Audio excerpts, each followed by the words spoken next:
Welcome to the Explainer. Today, we're going to dive deep and try to decode maybe the most complex machine in the entire universe, which is, you guessed it, your own mind. We're about to peel back the layers and take a look at the ancient programming that's still running our lives, right now, in this very moment. Have you ever wondered why you feel that pang of jealousy that seems to make absolutely zero sense? Or, why the fear of public speaking can feel just as real as standing on a cliff edge? These feelings, they can seem so illogical in our 21st century lives, but trust me, they are not random. You see, the key isn't in what's happening today, but in the world our distant ancestors lived in.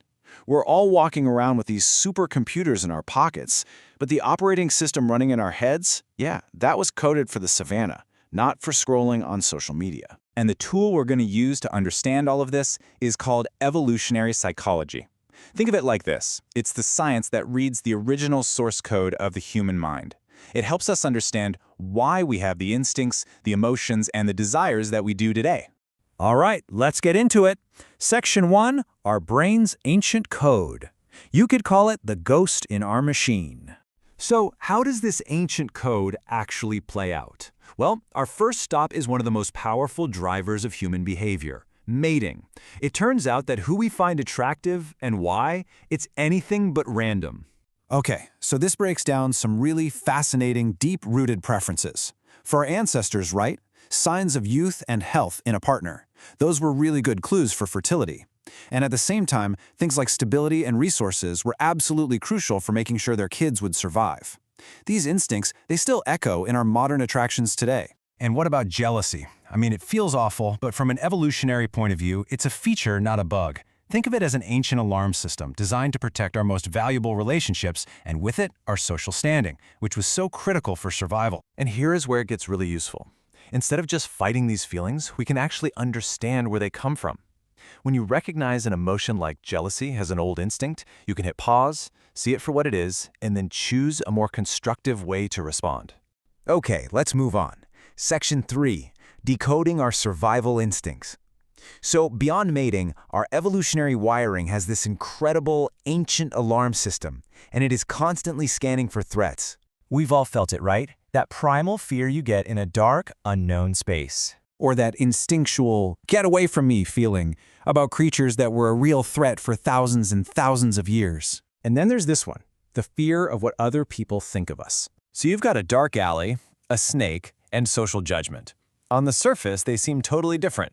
One's a physical threat, one's an ancient predator, and one is purely social.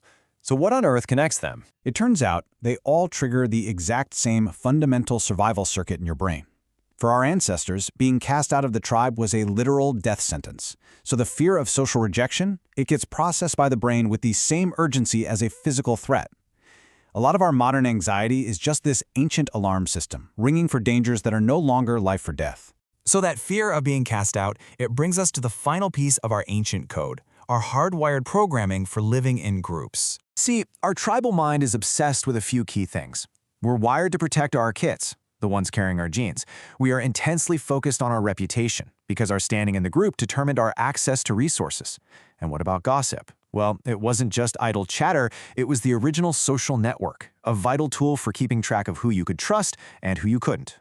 So when you find yourself naturally paying attention to social dynamics, you're not just being nosy. You're tapping into ancient wisdom. The real challenge for us is to channel that powerful awareness, not for judgment, but for building trust and creating stronger, more connected communities. Okay, let's bring it all together. Section 5, from instinct to awareness. It's time to upgrade your mental operating system. And this is the ultimate takeaway. Just knowing the why, the ancient evolutionary reason behind an impulse, it's like getting the user manual for your own brain. It doesn't stop the instinct from firing, but it gives you that crucial little space, that moment of choice between the stimulus and your response. Ultimately, this understanding is a form of power. I love this quote from Dr. Vivek Vasoya, who said, "The more we understand the roots of our behavior, the more power we have to change, grow, and connect deeply in the modern world."